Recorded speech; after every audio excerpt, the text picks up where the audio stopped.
ყოველ წელიწადს ვამბობ, რომ ბედნიერი ვარ ყოველი იმ წლით, რომელიც წელიც იწყება იმისათვის, რომ წლის ბოლოსთვის ვემზადებით პერსონების დასაჯილდოვებლად და ამაყივარ იმით, რომ ამდენი წელი პროექტმა ყველანაირ ქარტეხილს გაუძლო.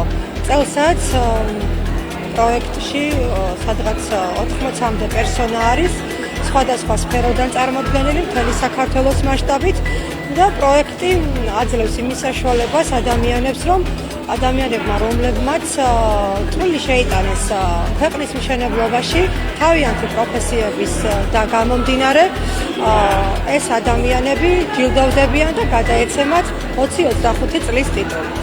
განწყობა ძალიან კარგი მაქვს, იმიტომ რომ ხედავ ამდენ ბედნიერ ადამიანს, რომლებიც მზად არიან დაჯილდოვებისთვის. მე მადლობა მინდა სოსოს გადაუხადო და ყველა ორგანიზატორს, იმიტომ ორჯერ ვიყავი უკვე პერსონას ზე წარდგენილი და დამაჯილდოვეს კიდე.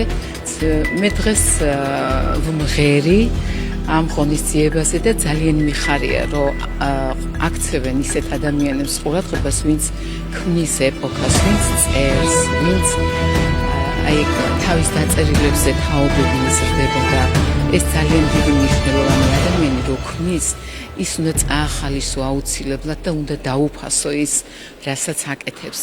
ძალიან მიხარია, რომ ეს